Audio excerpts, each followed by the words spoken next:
नमस्कार दोस्तों। आज हम बात करेंगे इकोनॉमिस्ट के एक नए आर्टिकल के बारे में जिसका टाइटल है लीबिया सिविल वॉर, अ वॉरलॉर्ड रिट्रीट। पिछले एक साल से Khalifa Haftar UN back government of national accord GNA, Libya की गवर्नमेंट है ये, इसको अंडर सीज किए हुए हैं। पर 3 जून को मिलिशिया जो कि गवर्नमेंट को बैक करती थी उसने एलएनए को ट्रिपोली के इंटरनेशनल एयरपोर्ट से बाहर कर दिया। 4 जून को तरहुना में उन्होंने कब्जा कर लिया, जो कि एक शहर है 90 किलोमीटर साउथ ईस्ट में है ट्रिपोली से। साथ ही साथ 7 जून को उन्होंने शरारा के ऑयल फील्ड पे भी कब्जा कर लिया। मिलिशिया अब सिरटे में फाइट कर रही है, जो कि खलीफा हफ्तार का एरिया में के लिए एक गेटवे है। जीएनए के प्राइम मिनिस्टर मिस्टर सिराज बोलते हैं कि वो अपने होमलैंड के लिए लड़ रहे हैं, पर असलियत में बागडोर उनके हाथ में नहीं है। लीबिया जो कि अफ्रीका का सबसे बड़ा ऑयल रिजर्व रखता है, साथ ही साथ 1700 किलोमीटर की कोस्ट लाइन उसके पास में है। तो फॉरेन आर्मी वहाँ पे अपना कब्जा जमाने के लिए लीबिया में है, उपस्थित है। पिछले साल दिसंबर में टर्की ने अपना सपोर्ट जो कि पीएम को दिया था, वहाँ के लीबिया के पीएम को, ताकि उनकी गवर्नमेंट को बचा सके। ये सुनिश्चित करती है, टर्की ही सुनिश्चित करती है जीएनए की सारी एक्टिविटीज़ को, पॉलिसीज़ को। उसके साथ साथ रशिया, इजिप्ट और यूएई, ये 3 कंट्रीज़ एलएनए को सपोर्ट करती है, जो खलीफा हफ्तार की पार्टी है, और वो अपना ईस्ट पार्ट पे लीबिया के कब्जा जमाना चाहती है। पिछले 6 साल से लीबिया में सिविल वॉर चल रही है और अब ऐसा लगता है कि ये डिवीज़न जो है डिवीज़न की कगार पे है लीबिया, वेस्ट पार्ट में और साउथ पार्ट में। रशिया और टर्की जो कि सीरिया में भी आपस में अपोजिट साइड में हैं, पर वहाँ वो बहुत बड़े एक्सक्लेनेशन से बचने के लिए कोऑर्डिनेट भी करती हैं ऑपरेशंस में। पर यहाँ लीबिया की सिचुएशन बहुत ज़्यादा ख़राब है। टर्की ने लीबिया की कोस्ट पे फ्रिगेट्स भेजे हैं, स्काई में वॉरप्लेन और ड्रोन्स भेजे हैं, साथ ही साथ गनमैन्स भेजे हैं ग्राउंड पे।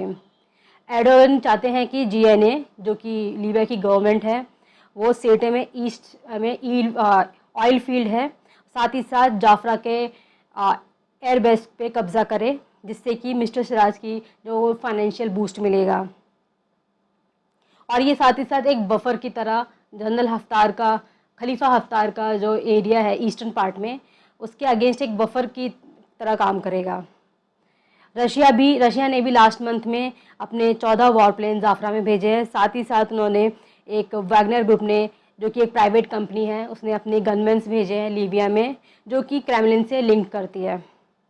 इजिप्ट ने भी अपने टैंक्स वेस्टर्न बॉर्डर पे लगा दिए हैं। इजिप्ट और यूएई इस वॉर को स्ट्रगल अगेंस्ट इस्लामिस्ट मानते हैं। ईस्टर्न पार्ट जो कि हफ्तार का स्ट्रॉन्ग होल्ड है, वहाँ पे लोग अनईजीनेस फील करते हैं। कुछ लोग, एक बिजनेस वुमेन बेंगाजी जो कि वहाँ एक शहर है, वो बताती है कि वो लीबिया टर्की की कॉलोनिज्म से बहुत ज़्यादा परेशान है। ऑटोमन एम्पायर को रूल को याद करते हो वो ये बोलती है।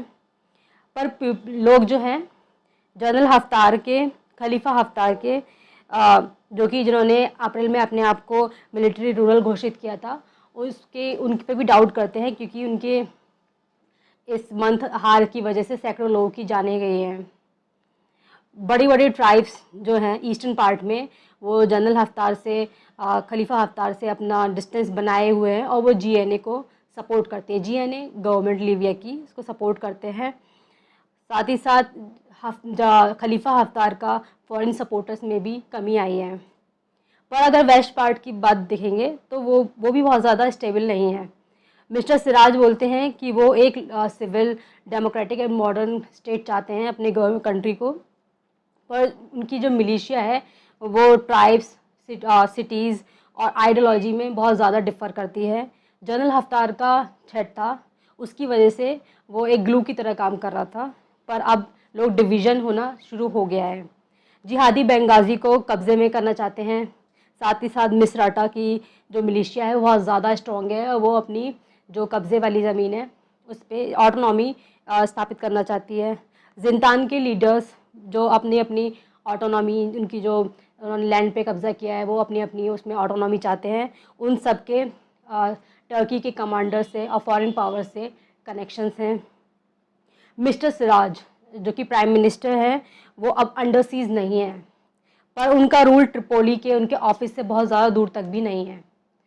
ये था आर्टिकल लीबिया की सिविल वॉर के बारे में, लीबिया की कंडीशन के बारे में। अगर ये आपको पसंद आता है तो आप इसे लाइक कर सकते हैं, शेयर कर सकते हैं। धन्यवाद।